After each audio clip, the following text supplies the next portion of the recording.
Ladies and gentlemen, nerds and neckbeards. Nerds and neckbeards. Welcome to another episode of Wheneverly with Dave and Tana.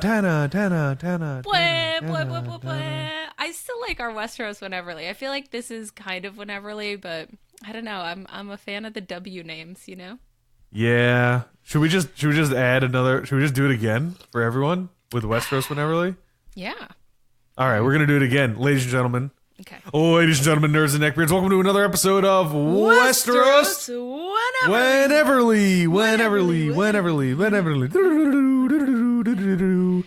With David. That's a bonus intro. Yeah. Yeah. This is quality content. Hello, David. How are you, my Tana, friend? it's been a while. I'm good. How are you? I'm doing very well. I want you to know, for our viewers at home, that we're getting back to our roots, which for me means I have officially Blue Curacao in the house. Hey-o. Oh, look at that! You bought a little nip. Look at little this nip of Blue Curacao. Look at this beautiful blue nip right here. That is the same. That is literally the same brand. Yeah? As my giant handle. That probably cost more than my giant handle.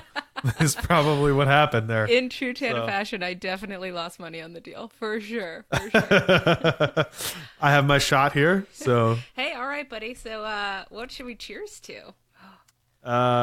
Cheers to podcasting. Okay, well, hold on, because I have to actually open mine. Okay, there we go. Oh, man. Okay, don't worry. Prepared. We are supposed to be prepared, Tana, to preparedness. Prepare the nips. Prepare the nip. Oh, I think that means something else where I come from. But okay, that's our cheers. Prepare the prepare nips. the nips. Prepare the nips. Blue Curacao, baby. Oh. Oh, God. It's just syrup. Why do we do this? It's just, I don't know. I don't know. I got like half of the way through this thing. It's not good. You didn't even finish it. Oh my God. Well, I started to taste it, you know? It's like that really it made it want to come back up right away. Oh, okay. Well, that'll be there for maybe during the show if there's later. Yeah. That'll be there for later. Oh, man. What are you drinking besides that? What do you got there? I have an amazing concoction called what did I call this? The Devil's Peach, I think, is what we're calling it. Yeah, it's a Kirsten original. And you... A Kirsten original? Yes, and so sometimes she'll play bartender for me. That's the kind of kink we're into. And she'll roast half of a peach in the oven. Okay. She drizzles it with honey, and she roasts it for 40 minutes. This cocktail takes a while. Then she lets it cool. Usually she'll make these like in a batch in advance. And then she muddles the half peach, honeyed half peach with fresh mint from the garden. My bourbon of choice, which today is Devil's Run bourbon. It's a small batch from Texas. Okay. I'm drinking a similar bourbon. It's called Devil's Ridge, but continue. Nice. Or maybe it's called Devil's Run. Is it from Texas? You know, I'm going to go grab it because now I'm interested if we are drinking the same thing. We are drinking the same thing. And so it is the Devil's Run small batch bourbon that we got as a wedding present for Kirsten was in one of her friends' wedding, and as a wedding gift to us, they gave us little like fifths of this small batch bourbon, which is amazing and delicious.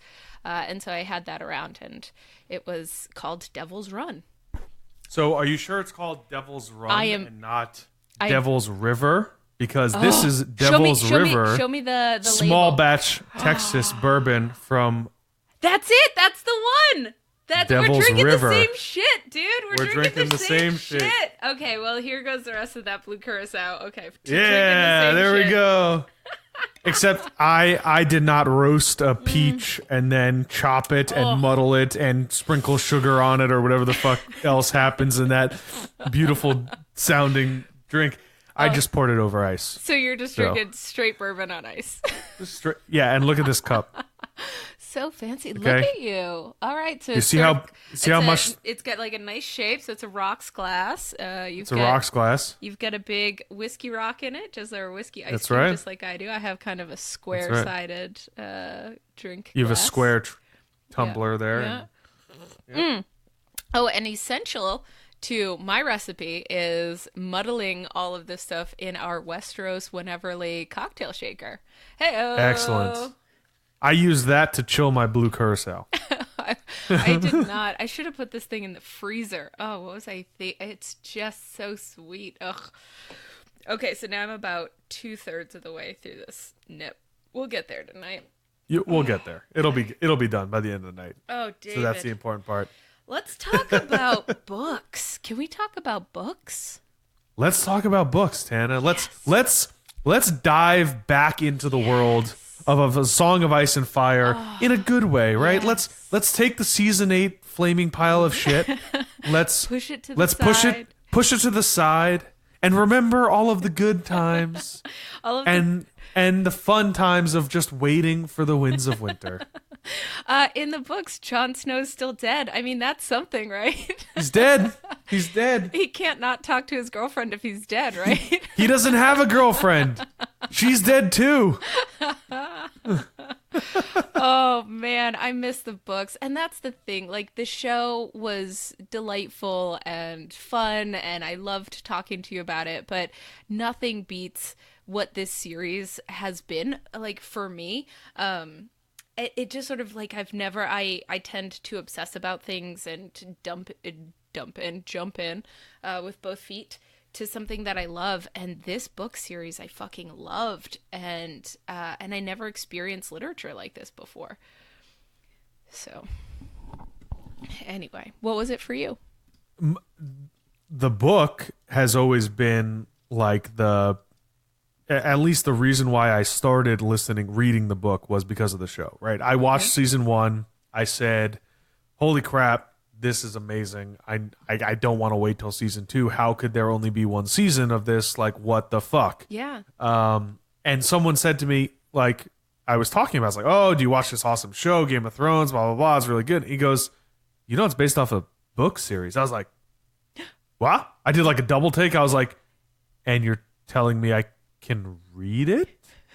And did you find out what happens next? This is season 1 got you hooked, and then you went to the books? Season one got me hooked, right? We see Ned get his head chopped off. Yeah. Right? Yep. And I'm like, he's the main character. How do they continue this show without him? He's the main character. What the fuck?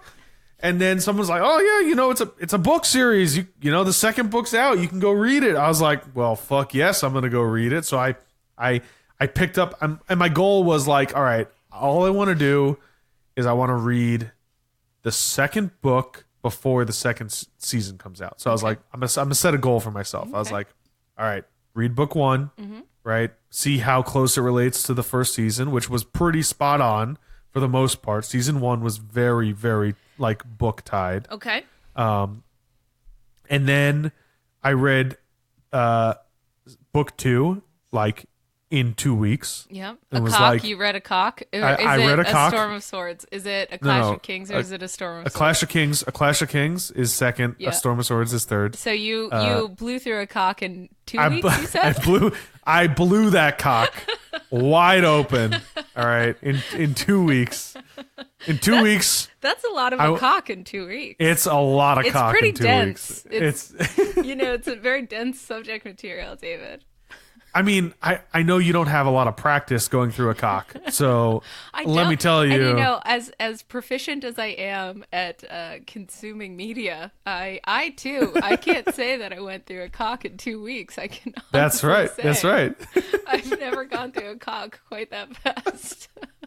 This bit is going on way too long, but it's too good to let go, just like a cock. So. All men must drink. All men must drink. Cheers. Cheers. Yes. Oh my God, your sound effects are on point. I fucking love it. For you, for you listeners that maybe are newish to us, Dave and I used to podcast in person, and now we are podcasting from afar. and virtually. so we can't actually cheers our glasses, and I have to do a little what is it, sound work. There's a name for this in Hollywood, like the sound people. I don't know what it is. There's a great couple YouTube videos of this guy who's quote unquote like a sound artist, but it's not real, and it's like him like making fun of making sounds for movies, and it's like him like ripping open his mouth and like going for like people, or like he's like taking steps and he's like hitting it on newspaper to make sounds. It's you should look it up. It's really funny. It's like for very popular movies. It's like, yeah, I'm the sound guy for like Marvel's Avengers, and you know, like when Iron Man walks around, I have to do this, and he like lifts up his arm and like does all this ridiculous stuff. But I'll get right on it, Dave. I definitely have that kind of free time. I know you do. Speaking of free time, you must not have a lot because you are all over the place. Yeah. Before we even dive into more book, I want to catch up, right? Let's get everyone caught up because I haven't talked to you in a while, and I want to know what the hell's going on with my newly pink-haired friend. I did dye my hair pink. It's pink and purple, and there's a little bit of like bleach blonde going on in there.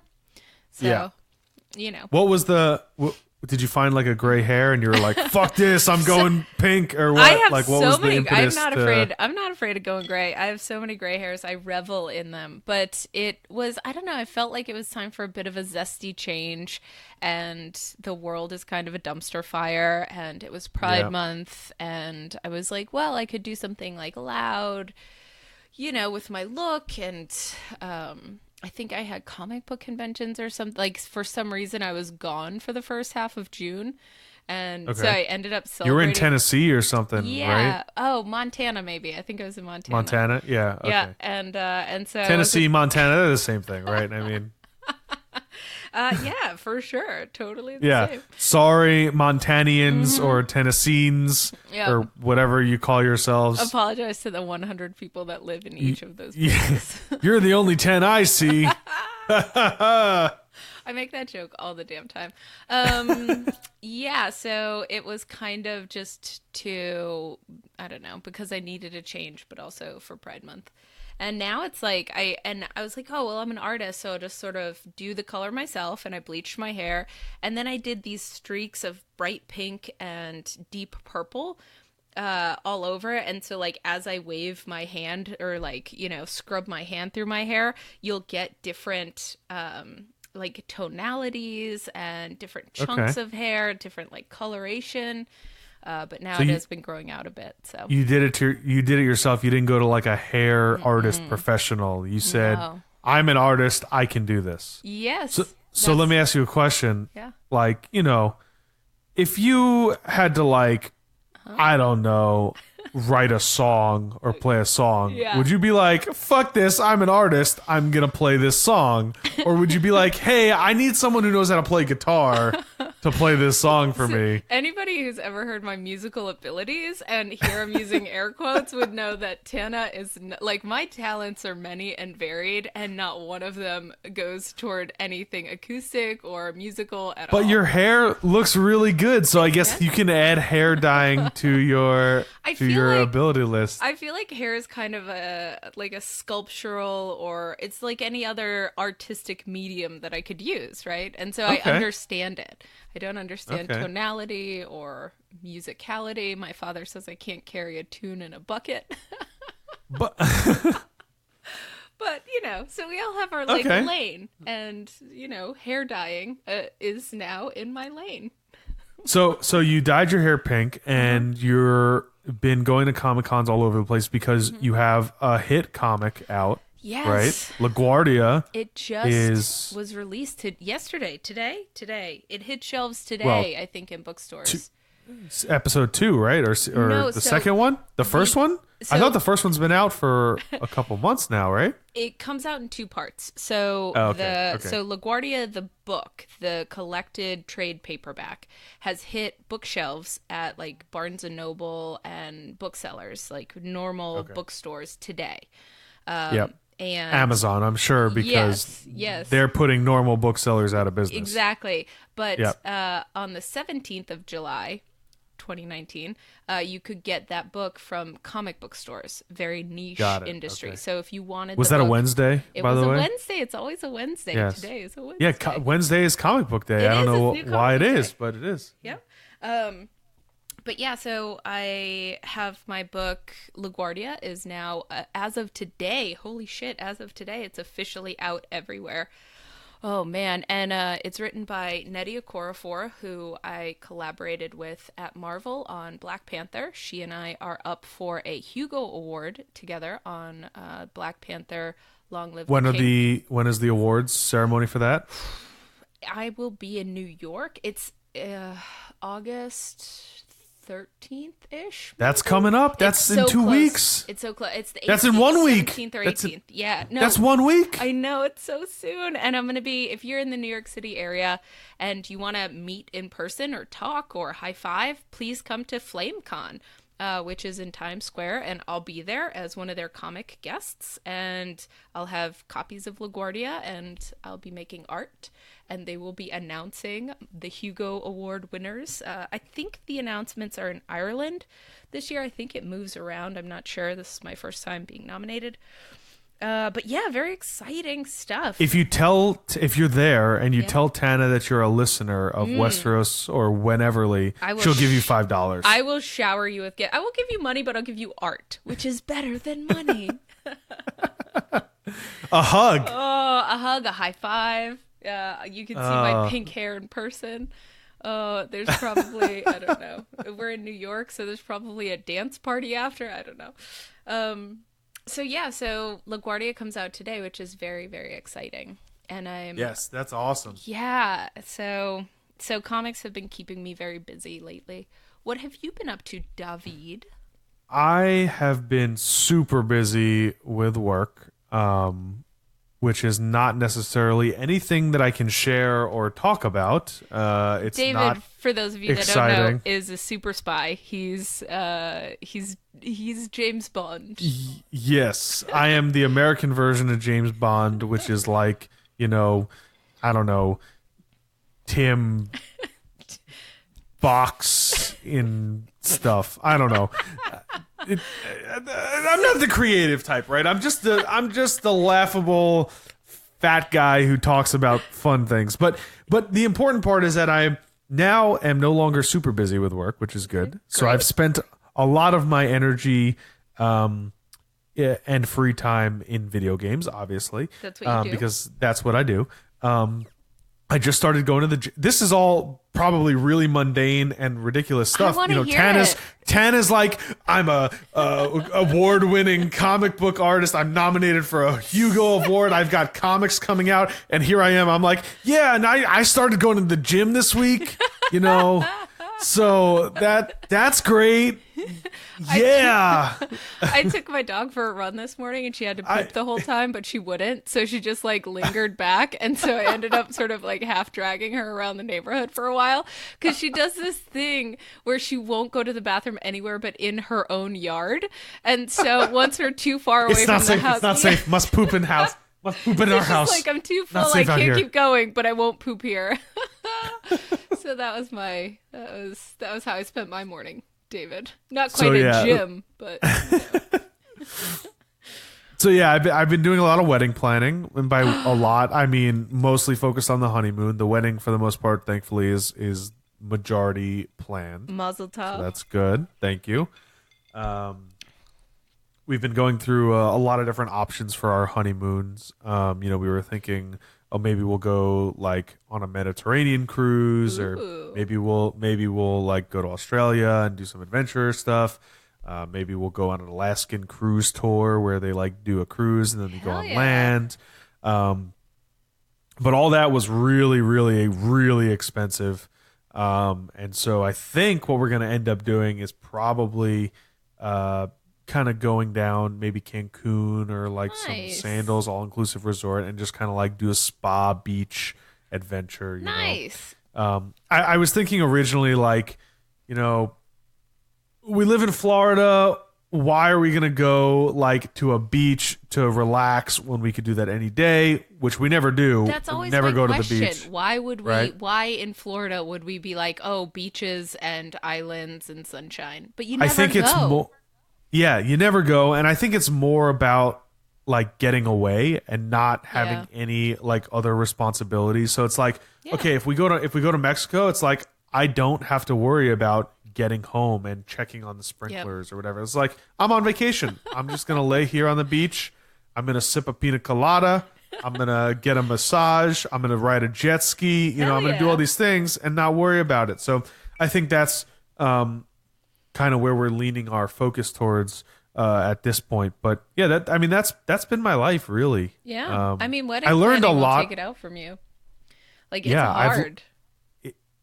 The wedding itself, thankfully, has been very straightforward. We've got all the major players. We got all the things set. You know, we already bought our invitations. They're in a box behind me. They're going to get put together within the next couple months and sent out. Nice. So that's cool. And the other cool thing too is I learned a lot about making rings because I was very interested in like what material I should be doing, right? What material should I have? Are you making your own rings, Dave? Well, I was thinking about making my own ring, like wedding band, right? We were thinking maybe we were going to do some type of forging adventure. We've been learning about this kind of stuff. We're not doing that. Oh, I was like, holy shit. I was like, tell me everything. This sounds amazing. This is exactly how people should make their fucking rings. Yeah. No, the we're not doing that. The amount of time you devote to making each other's rings is proportional to the level that you love each other. So if somebody comes in with like some gooey shit, then you know they're not the one. Exactly. You know, you're like, this is not for, this is how you see right. my love. This ugly like chunk of molten. Is it this chunky slag? piece of muddle or no? Right. Yeah. Well, so it's really interesting because there's a couple different ways you can make rings, right? And the most common way, right, is you take a raw piece of metal and you put it like kind of on a lathe. Yep. You whittle it down on the lathe and then you create it like that. But you could also forge a ring, right? You can smelt a ring. You can melt the metal and then cast it and then shave it and sand it and all this kind of cool stuff. But we ended up at least I've ended up kind of deciding on like I'm gonna wear like a black zirconium ring, which is kind of cool. Yeah, so it's like a different type of metal. Like I went to all this smoky like you. Yes, it's right. It's dark and it's gonna have like some rose gold kind of edges to it. So it's gonna. Are you guys gonna have? Will there be any inlay or any sort of like nerd script in there? Are you gonna go traditional? No, ring? it's like what's the? No, it's just gonna be flat. It's gonna be like a flat black ring, and the two edges are gonna be solid rose gold. Cool. So it's gonna be. That's gonna be lovely, Dave. Yeah, thank you. Oh, I love it. Congratulations, Mazel Tov, my friend. Thank you. Yeah. So that's really what's been up in my life. Again, it is nothing compared to going to Comic-Cons and signing things and creating all these cool shit. I'm just sitting in a cubicle, like wasting my life away, basically. Living your life and talking about nerd shit. I do need to get on a new team. I've decided. Kickball. Nope. Dodgeball. Dodgeball is kickball. Kickball is not for me once you've left town. But I need to find something. Like, there's got to be something. The trouble with finding something to do as a team sport in Florida is it's too fucking hot all the time. So maybe there's some sort of indoor league or something like that. Like, I might need some climate control. I don't know. But speaking of forging, I can bring this around to Westeros. Can I tell you? One of the things. Please. Okay, so one of my favorite characters is Micken. Stumping Micken? Dave. Stumping Dave. Stumping Dave. Some stay dry and others answer questions. And so here's your question, Dave. What was the name of the Winterfell smith who made such notable items as Needle and End of List? Like, that's all we know that he made. But he also is like the dude in charge of forging things at Winterfell. Well, it's not Sir Roderick because he was Master of Arms. So it's gonna be.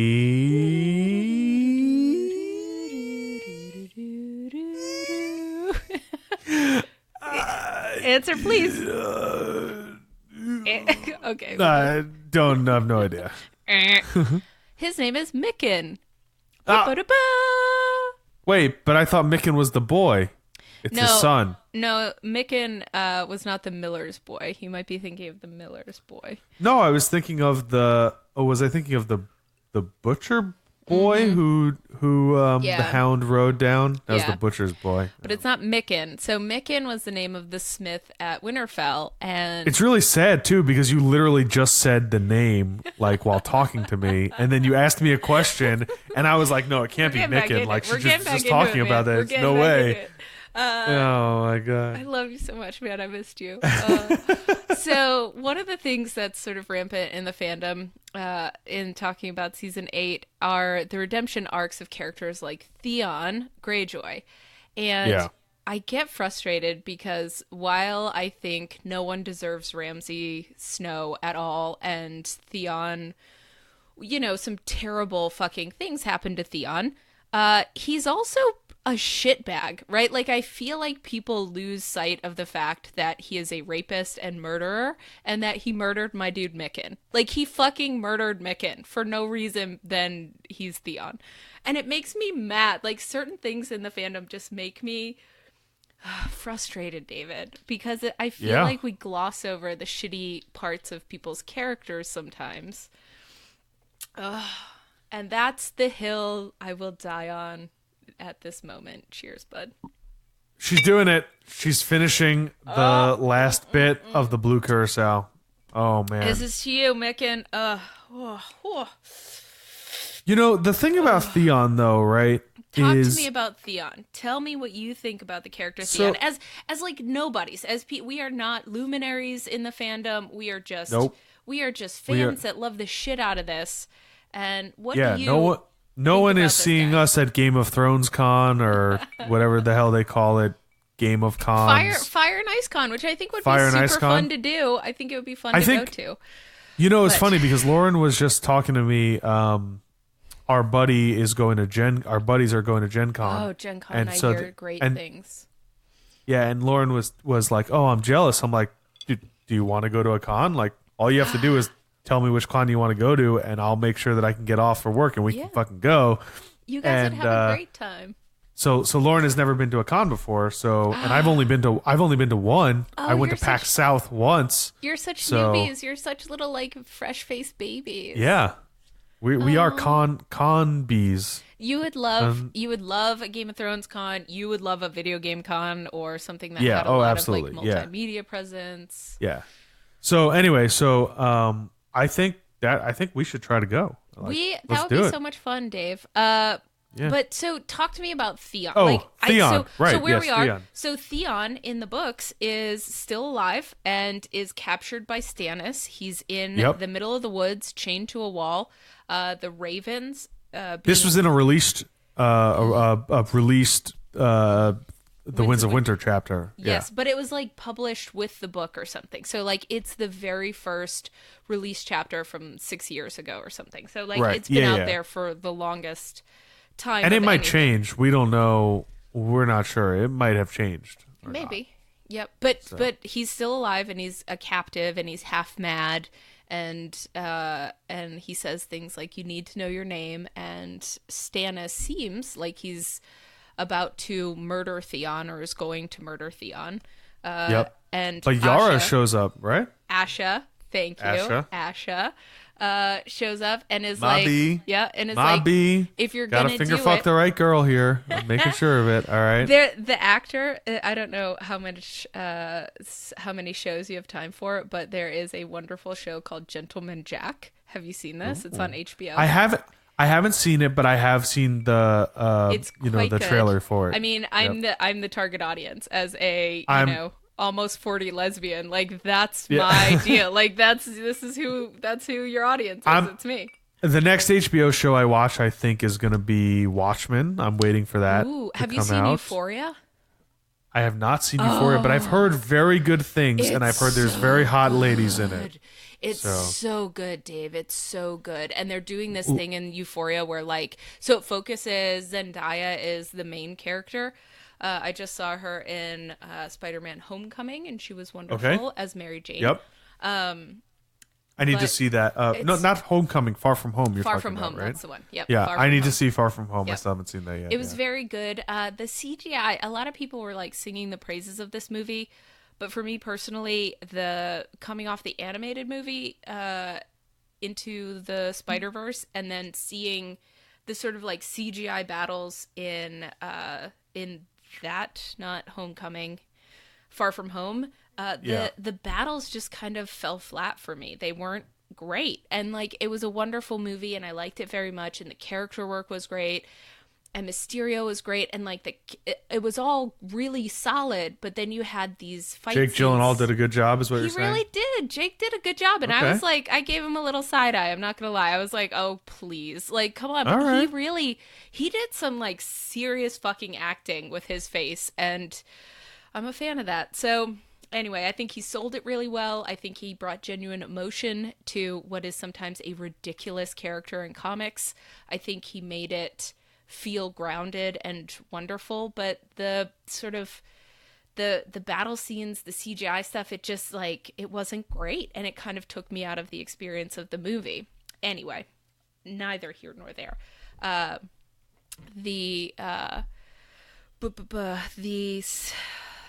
Euphoria, that's what we were talking about. Euphoria, yeah. Yes. Euphoria is excellent, and it has Zendaya in it. She was in the Spider-Man movie, and it sort of focuses, this HBO show focuses on a different high school kid that's in this story. Each episode kind of centers on one of these kids and does it on a different kid each episode. And it's so good. Yeah. It's so good. So anyway, you should check it out. The show that Lauren and I have been kind of focusing on recently has been The Boys, which is an Amazon I've never Prime. even heard of it. Yeah, it's an Amazon Prime show about superheroes, but about how basically a corporation have taken over the superhero industry and are basically turned these quote unquote superheroes into, you know, corporate shells and marketing and bullshit like that, where they're like they like set up crimes to make these superheroes look good, and they're trying to get the superheroes like into the military, so they're doing all these like backhanded like shady deals and marketing. But the TV show is so well done. Is it? It's really good. If you have Amazon Prime, highly recommend you go watch this show. It's called The Boys. It's produced in 4K, which is great if you have a 4K TV. If not, it doesn't matter because it's still good anyway. Watch the show. But yeah, it's really like, because it scratches that like comic book superhero itch, but also touches on this like kind of political corporate lobbying, like infiltration marketing, how everyone's really out to manipulate you type of, you know, pressure point belly button, which is really cool. Are they doing some kind of commentary on like what is it, reality TV, where they're trying to say like, oh, if superheroes, is there some sort of like a reality TV angle to it? The show is not filmed as a reality TV. The show is filmed as like a drama, right? Okay. So you see the characters and how they interact, but the corporate shell definitely, you know, markets towards like they have a reality. They're trying to have a reality script it. TV They're show for like, one of them, and they have like, you know, they have one, you know, they do this like they have one superhero. His name is Ezekiel, who, you know, prays to God, and it's all about faith, and like he can stretch his arms really long, but like they're like trying to find like, okay, we need to capture the Christian religious Midwest, and how do we do that? Oh, we do that with a really religious superhero, right? And that's how we get these voters on our side. It's all about like manipulating people into being on their side, but it's really kind of well done and cool. And have you ever read Punk Rock Jesus by Sean Murphy? It No. is a comic book series that you might like. It's gorgeous, and it's wonderfully written. Sean would say What's that it? it's called What's it called? Punk rock what? Punk Rock Jesus. Okay. And the premise is that Jesus, like the Shroud of Turin, has had DNA or whatever taken from it. So there's actual like Jesus DNA, and a man clones Jesus, and Jesus is like grown in a test tube on a reality TV show on an island, and you can tune in and watch it, and he grows up into this kid that they call Chris, and he becomes like super punk rock. Okay.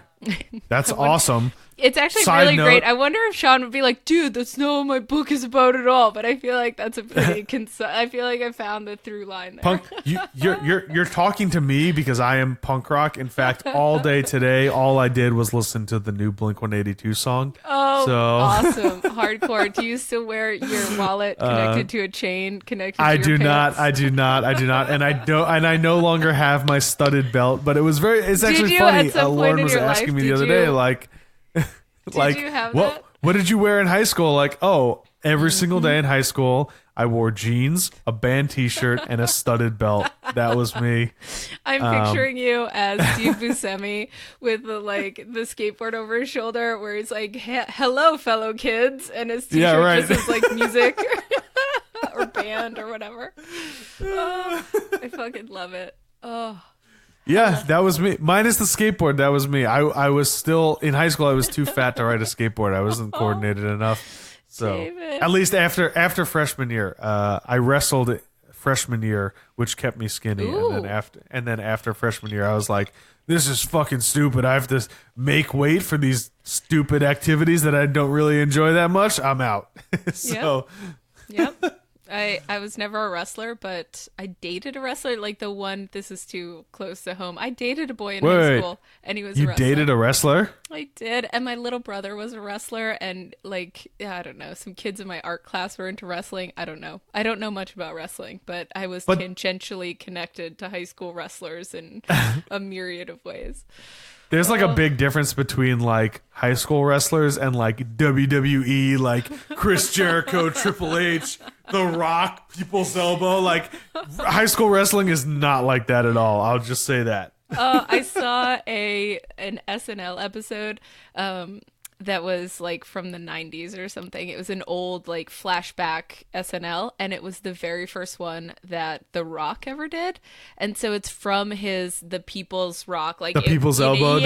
Yeah. Uh-huh. And he had two other wrestlers with him, and McMahon, what was his name? Mike Yep. McMahon or something was No, there. And James? No. Kevin? Anyway, it's like the I don't guy know. that runs The guy. Yeah. And so Yeah, the like they McMahon were- family. Yeah. Yeah, they were all like on SNL, hosting SNL together as a group, and I was like, who would have predicted, if you watched this live in the 90s, who would have predicted what would have happened to The Rock? Like that guy. Yeah, I know. He's got some Dwayne- new fancy. I've never Dwayne seen. Johnson is crazy. Yeah. It's crazy. He's a superstar. Man, life is weird, David. Maybe that will happen to me, and like we'll be saying to ourselves like, look, back in 2019 this kid was working for a defense contractor talking nonsense to his way more famous comic books artist, and then all of a sudden like I'm like, I don't know, You're what, I a won the professional lottery. wrestler? Like, what is your dream? Yeah, so play right, it out. yeah. Play it out. What's the dream? So now Play it you're- out. What's the dream? Yeah. Oh man, I don't. What's what's the it's pinnacle for you? it's funny because I honestly don't even know what. So there's two options, right? I either want to my dream, right, would be that I play video games and stream for a living, right? Okay. Like that would be the ultimate. Like I don't feel like I'm working, right? I'm just playing video games. I have a question, David. Do people make money from playing video games? Like, can people? Yes. So they do, right? Like, that's a thing you can do. Well, there's two ways, right? There's two ways you can make money from playing video games in my mind, right? Okay. The first way is you can be a professional esports athlete. They're called esports athlete. There's billions and billions of dollars. In fact, just recently, a 15 or 16-year-old kid won $3 million from playing Fortnite. I'm sure you've heard of Fortnite. I saw that. Yes, of course. It's called. It is pronounced fork knife, I believe. So well, it's pronounced Fortnite. It's fork knife, I think, is how you say it. Yeah, that's the right. The fork knife. Yes, of course. That's exactly how you say it. Yeah. So, yeah. But yeah, so you can be an esports athlete, and you can be. There's a couple different games that can really make you money. There's apparently Fortnite is one of them now because the World Cup just happened, and that was the single largest prize any single player has won. $3 million straight up is the largest prize for esports that a single player has won. Then there's also team games like Dota and Overwatch, which are both they're different types of games. Dota is a what's called a MOBA, a massively online battle arena, and Overwatch is a first-person shooter, or actually a team hero shooter, depending on who you talk to. But so you can be a professional athlete, but I am nowhere near as good as those people are at the game. And that's crazy because in Overwatch I'm ranked Masters, which is the second highest tier of ranking that you can be. But these professionals are on a whole other level. Like these teams are on a whole another level. They have team tactics. They have millions of dollars of financial backing. They play every day, for 8 hours a day. They practice scrim, and that's completely on a whole other level to what what I do. But so there's that way to make money playing video games. Then there's the streaming side, where you don't necessarily have to be good at the game, but you have to be entertaining, and people will watch you. I mean, typically those things go hand in hand. There are people who are very good at games and entertaining. Sorry, go ahead. So I have some questions. I've first a comment. One, yes. I'm suddenly aware that this is what people must feel like when I talk about comics to them. Like, I feel myself watching and they have no idea what you're talking about. in rapt fascination and not understanding sort of any of the broad concepts, but like super jazzed about it. So happily listening to you tell me about a world I know nothing about. There's that analogy. But two, do you know very recently there was the Super Mario Brothers classic game that was modified to have all those fireballs that went on like a string of fireballs that was like 10 fireballs long, and Mario runs through it and like one guy does it, and it's this world of swirling fire stick madness, but he somehow fucking survives it. Did you see this? It was on Reddit. You might have. I do frequent Reddit. I haven't seen this particular speed run is what this would be called. Yes, and it's so most I wondered, likely, is this like a streaming thing? Is that the kind of streaming thing that people would watch people do? Or do you just is it sort of like watching a football game and you like watch other people do a thing that you're invested in? It's none of the above. It's all of the above, right? Streaming, the streaming industry has become so massive and so diverse that there are people who you watch and 90% of their content is just like what we're doing now, which is like just a picture of them talking to their viewers. I mean, look at Critical Role, right? Critical Role is Critical Role is a fantastically popular and amazing. That's what they're doing. They're streaming themselves playing a game, right? And so there's that aspect where it's just pictures, and those guys are actors, professionals. Like those guys are amazing, and I absolutely love Critical Role. Oh, let's just Dave. Let's do a cheers to Critical Role. I've been watching them. Absolutely. All right, all men must drink, must roll dice. What are we? Okay, yes. That was a natural 20, my friend. Damn straight it was. But so you've got that aspect, and then you've got also the people on the other aspect, which all you see is the screen of them playing the game, right? Okay. It's just their game. And I think the majority of the successful streamers have to interact with their fans, right? Because the cool thing about this medium is it's not like just a YouTube video, and it's not like just going to the movies or watching TV, Yeah. right? You can chat Yeah, there's with a your fans. sort of It's a back and participant. forth. Yeah, the viewers can participate, Yep. and depending on the content provider, sometimes they do things like viewers pick, what game I'm gonna play, or viewers Yeah. pick what hero. Right? There's all these different ways to do it, and so there's a myriad. There's a myriad virtual cornucopia of ways that you could stream to the masses.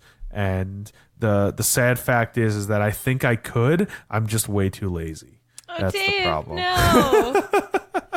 No. Oh, bud. Oh. You gotta It's sad too. I have it all set up. I have a Twitch account. Yeah. You can watch me on Twitch. It's just when I get home from work, I don't want to have to turn it on and be the persona of Warrior, right? I just want to sit here and play video games and get really angry when I don't win. So, Man, being able to unplug from a thing, especially when, I don't know, work is kind of a grind. I do a wonderful thing for my livelihood. I get to create worlds and universes. I get to draw comics.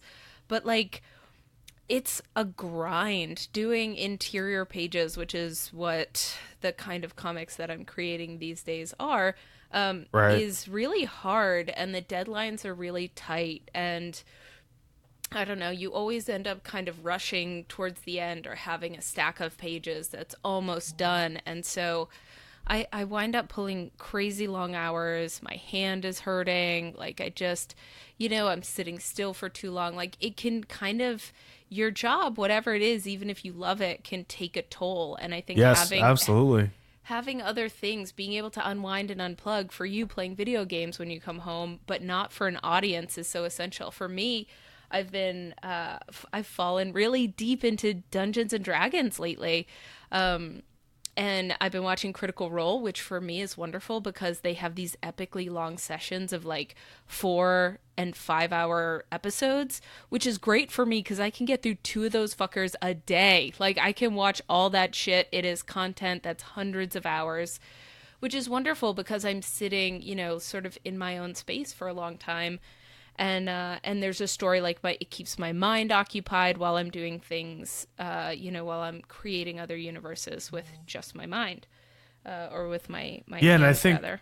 I think that's definitely probably also one of the things that I am conscious about, and probably one of the reasons why I'm hesitant to really hit streaming so heavily is because I guess I'm also a little worried that if it becomes my job, that I won't enjoy it anymore, and I won't be able to relax, come home after a day of work and be okay, I'm gonna play some video games and just whatever, I'm just gonna de-stress.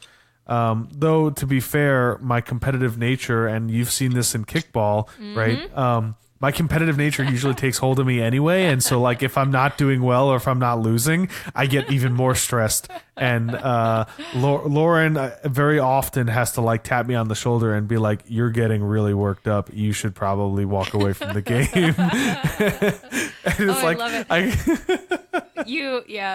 Our days in kickball together were pretty amazing. You were so focused. Oh man, I've never met a more serious kickball pitcher than when you were in. The crazy part is too is I'm not a sports ball person, so it's fucking bunt, god damn it, punch, go up third. Oh my god, we gotta get on the first base. It's like wait a second. I don't really know what I'm doing. It's just kickball. It's just kickball. It's just a drinking league. With the exception of one very steroided up team. Oh yeah. Everybody's just here to have a good time and not murder people. But it gets its teeth in you. That's a thing. I think for me, it definitely does. There's this balancing act between how much of my life I'm willing to live online and how much of it is just sort of my life and personal or private. And there are it is a fine line to walk because you don't want to burn out, you don't want to be resentful of the thing that you love and that you love to do. Absolutely. And so I think finding other things. Find, playing video games because you love them. Petting Susie, our dire kitty, who I just saw sneak in, or she's around there somewhere. She's in her little cocoon. I don't know if you can see this. Yeah, on there's camera. like a Can you cat see? tower. There's a cat tree, and she crawls in there. Yeah. Every once in a while, when I'm sitting in front of my computer too, she'll come and sit. Like, I'll have my one hand on my keyboard and one hand on my mouse, and she'll come and just lay on top of the hand that's on the keyboard. Just I love it. lay there. So. I love it. Kirsten and I went to North Carolina recently for a trip. She had continuing education. We took our kids, our dogs. And so we took our 2 little Shih Tzus and Sunny, the dog that refused to take a shit today before we went on a run. How dare Sunny? How dare you? Oh my God. So we took them like hiking every day. And I was like, oh, Dave, I understand what it would be like to go on vacation with one's children. Like, this is why people like go to Disneyland or whatever. The kids fucking loved this. And so, so my dogs are on this sort of nature high where they were like, we are masters of the universe. We are marching. We are wolves. We are exactly. ancestral. Meanwhile, they're like the most inbred and non-essential animals on the planet, but they had such a good time. They're so domesticated that like they couldn't find food if you put it out for them, and it's just like, we are wolves. Yes, it was so cute. It was so freaking cute. Oh, my friend. Let's do this. Can we transition? I would like to ask you. To what? So what are we transitioning to? Because that could be quite hard. So we're going to there's circle hormones back. involved. There's surgery involved. Typically, I mean, it's a whole other. So we're just going to put that to the side. We are going to transition back to A Song of Ice and Fire. My question to you, David, is this: what are you looking forward to knowing, experiencing, having from the books? I think the biggest thing, and this should be probably no surprise to anyone, is I'm looking forward to good character development, because I didn't get that. I feel very unsatisfied from the show, as many people do, right? And that's why they're angry about it. And so like I've said in our previous podcasts, which I don't know was whenever ago, right? Because we're wheneverly on brand. On brand. I'm not so much offended by where we went. I'm offended by how we got there. Yes. And so I'm looking for I'm looking forward to a much, much better journey, right? Yeah. Because life is not a destination. Life is a journey. And that's the important part to understand.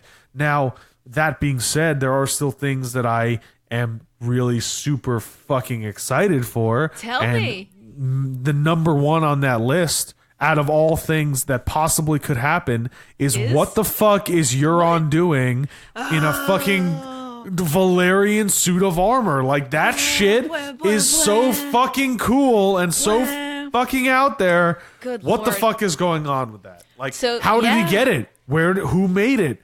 Is it magical? Does he have some sort of, does he have some sort of godly power? Like, what is going on? Do I have to roll an Arcana check to find out? He's a level 20 necromancer is what he is. So do you think that the idea that Euron was tutored by, visited by Bloodraven as a child is going to come to pass in the books? Oh, I hope so. I mean, there's a lot of fan theories, right, that are saying that, like, this was that obviously that we talked about it. It's not Bran, right? This was Bloodraven's ploy to get himself on the throne after 100 years or, whatever. Yeah. And so, I mean, if that is true, that's amazing, right? Because that ties everything together. It's like, oh, this makes a little bit more sense. And it plays now. in that gray area that George loves. Yeah. I just want to say, so Euron has his brother, the Damphair, what's his name? Aaron? The Damphair. No. Yeah. Aemon? No. No, it I'm starts with forgetting a D, doesn't it? Whatever. No, Dan it's an Fair. A. He So has the him Dan like Fair- trapped on a boat. Yeah, right? and they are sailing into Old Town. Who else is in Old Town? Stump Dave. Who else is in Old Town right now? And two answers. Three answers. Sam. Sam, correct. Carly. Ding. One of three. Yes. Who else? Got one.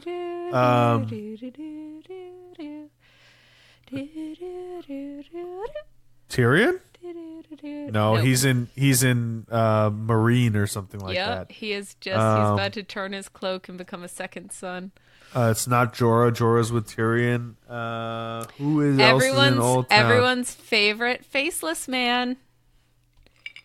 Jake and Hagar? Jake and Hagar is there. If you read the final chapter in Dance with Dragons, Jake and Hagar takes a face when he's talking to Arya, and that face appears. Pate. He shows up in Old Town and takes Pate the pig boy's face, kills Pate, and takes his place as a novice, and is infiltrating the Citadel, and is like. That's right. We've theorized in previous episodes that the faceless men are looking for information on dragons and how to control them, or necessarily how to kill them. Right. I was looking into Blood and Fire, Fire and Blood, and great series. Yeah, Fantastic. and I was reading this stuff. So my favorite part of that is all the lesbian shit, but also I'm very interested. My favorite part of that is like the tits and ass.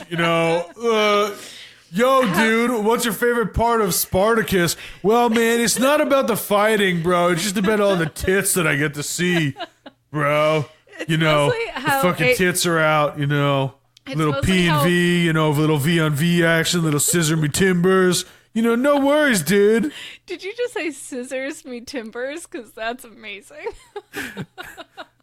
Thank you, South Park, for giving me that line. Oh, I'm not gonna lie, Tana. yes, tell me, David. I've been kind of refilling my drink as we go, so I've drinking a lot of bourbon tonight. So I wish I'm almost out over here. I'm down to the dregs. Lauren is not going to be happy when I get into bed. That's all I'm going to say.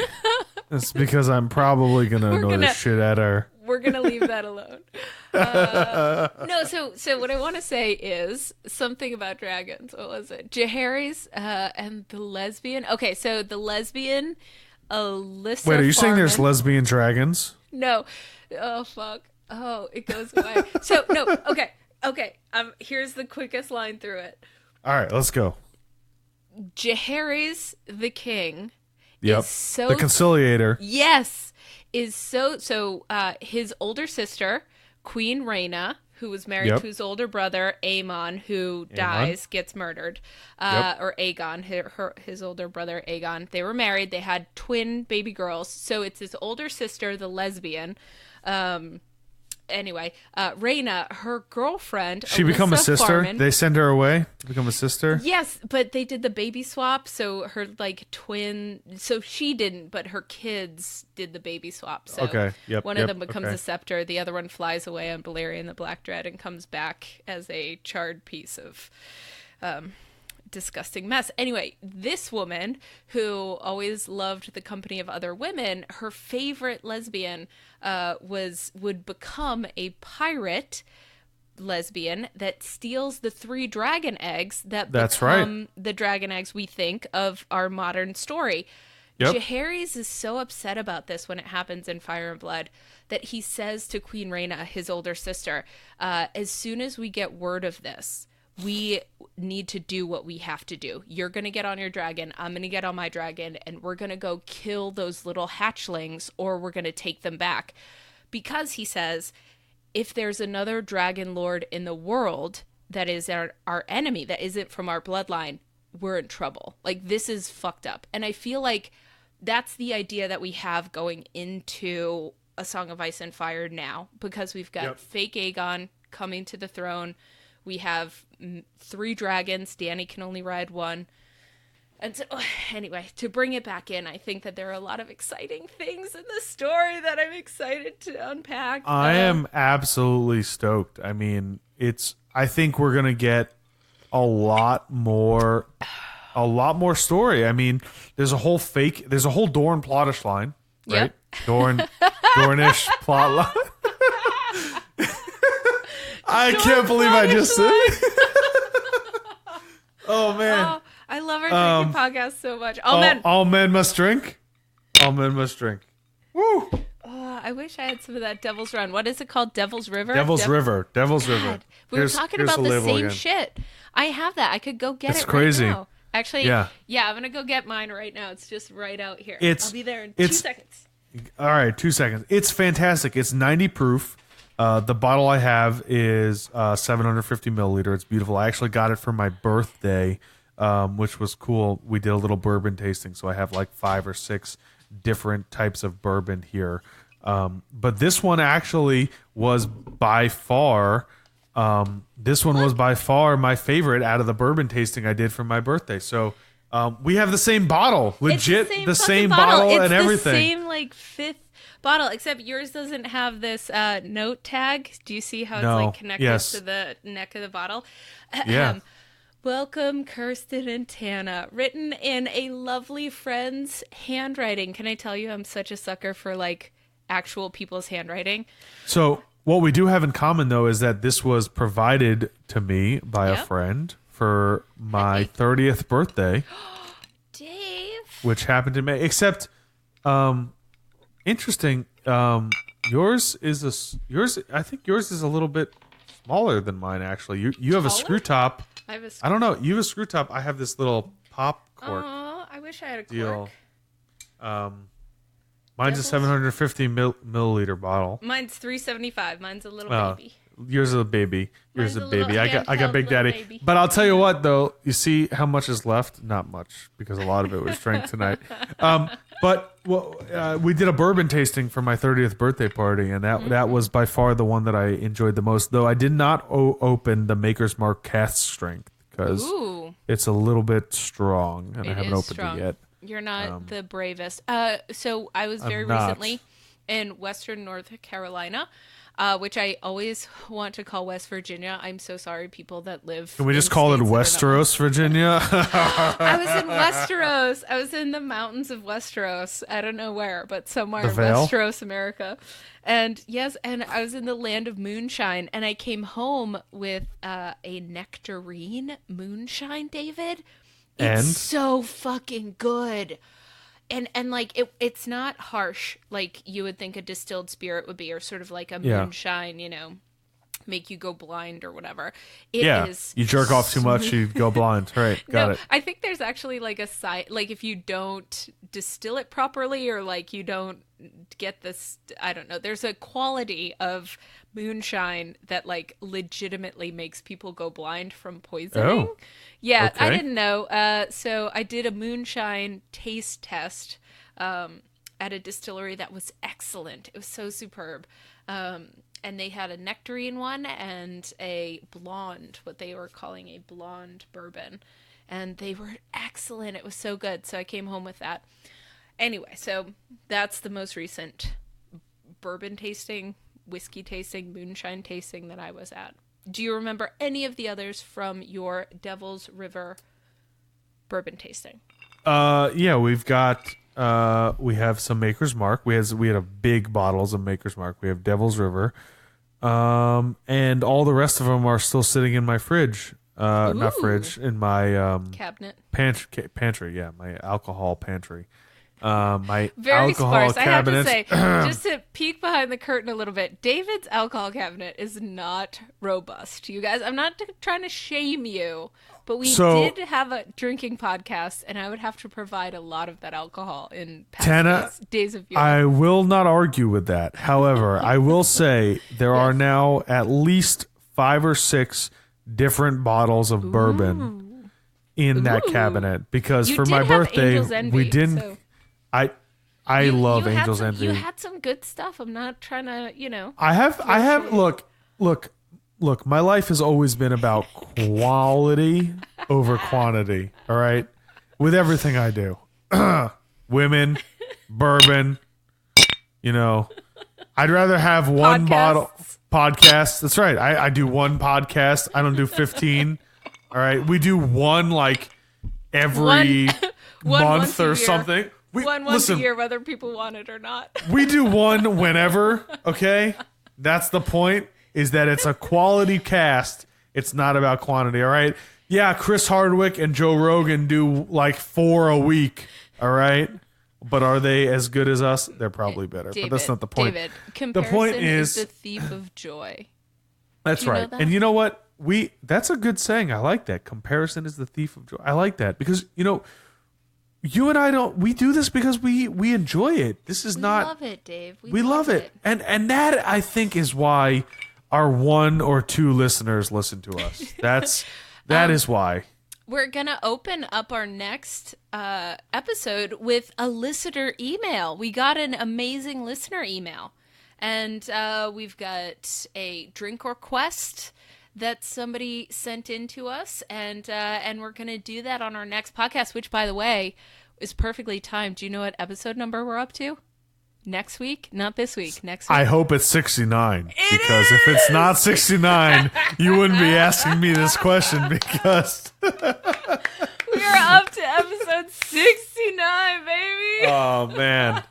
It is the cunnilingus fellatio episode. Be in store, folks. The upside down, inside out, right side, left. Oh, I will say this.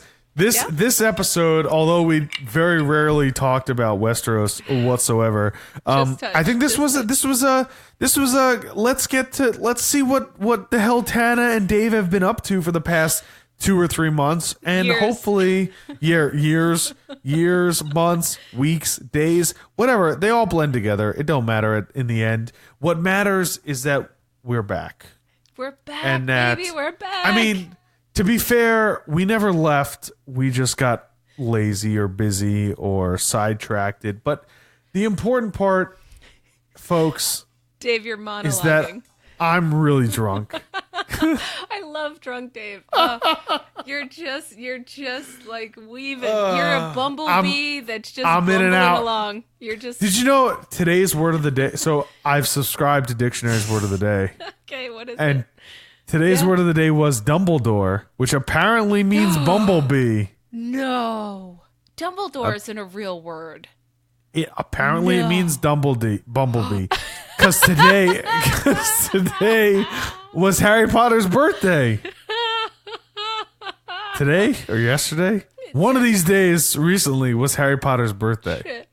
Dobby's somewhere in the universe trying to prevent all of his presents from getting to Harry. Yeah, really. God damn. Well, David, this has been so much fun. I missed you, bud. Let's get Tana, into this I miss you too. All right, let's dive back into the books. I've got shit I want to talk about. Can I tell you some of the things I'm excited about talk about in the books? I want to know, first off, for next episode, this is just me telling you for next episode. Sure, for next episode, I want a rundown of where every character is in the book. Every character that we care about, I would where they are. Love to do that. That appeals to my nerdy, specific, like bean counter heart. I want to know where they are. Okay, so the last thing that they did. Name some characters, Dave. Just we're not going to get into it right now, but what characters are you interested in?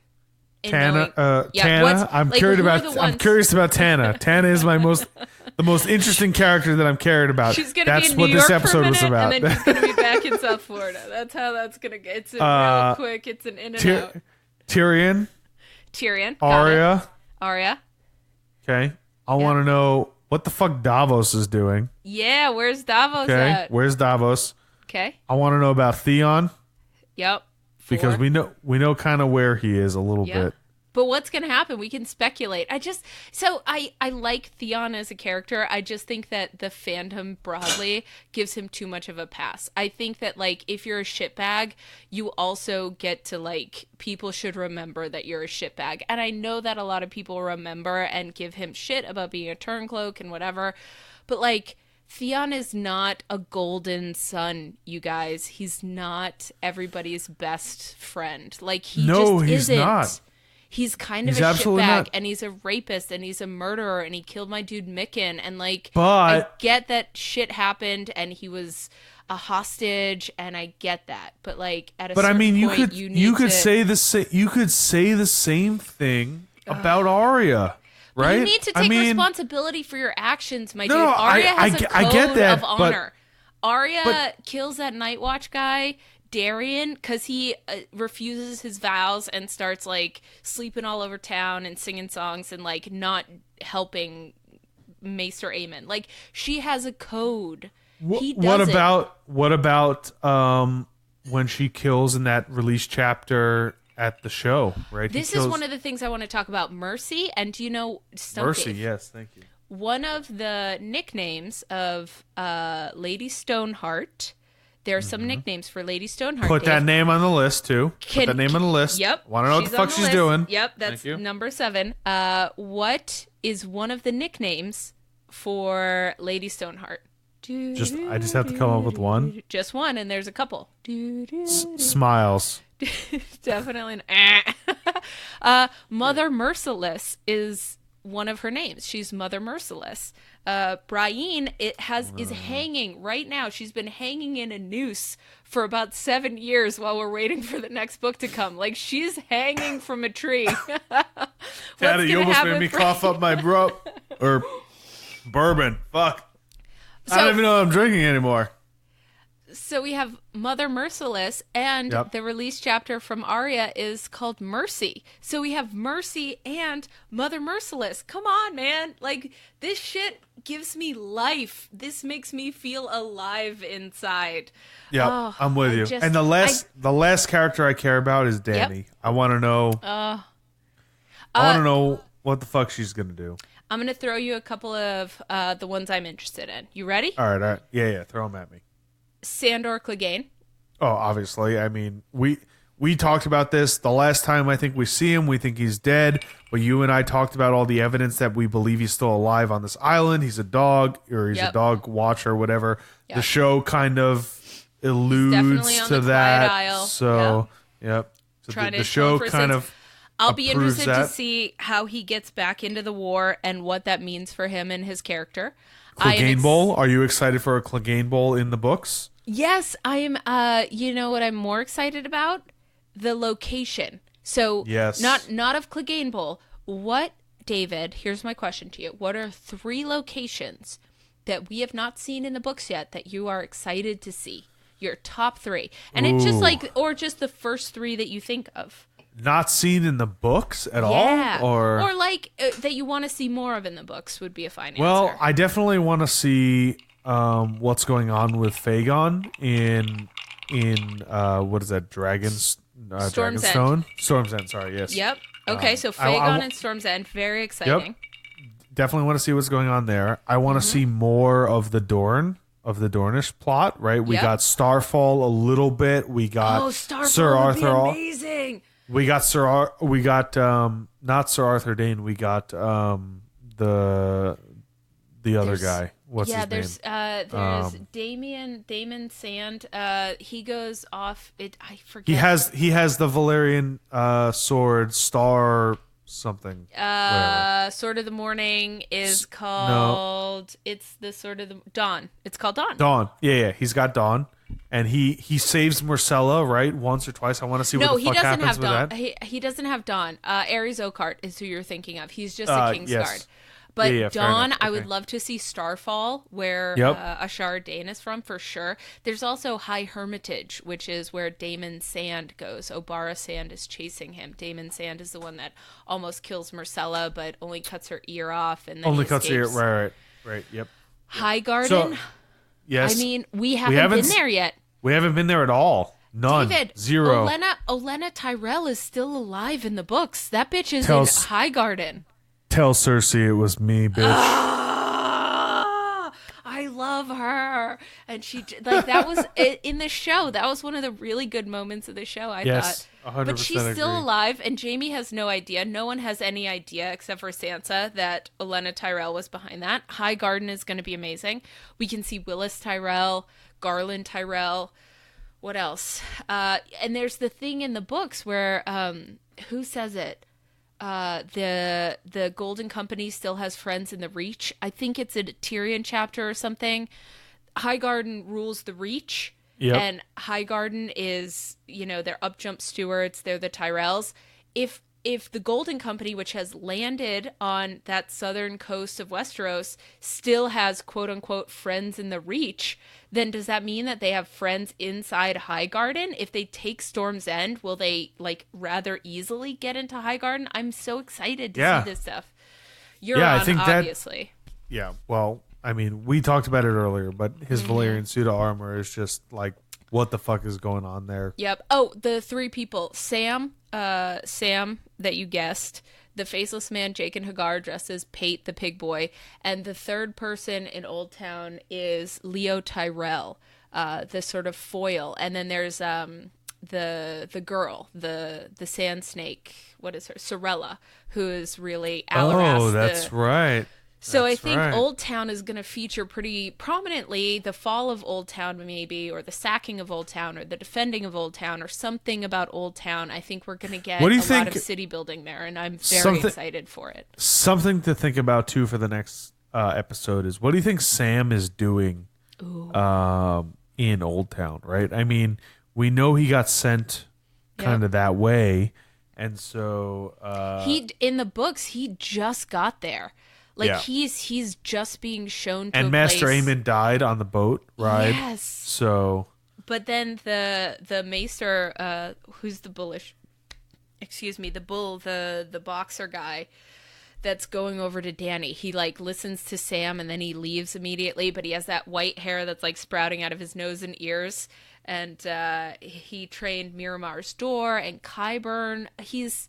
What is his name? I've been drinking... Yep, we've all been drinking. So Maester, I think, whatever his name is, leaves, and so, but he sets Sam up with a Faceless Man first.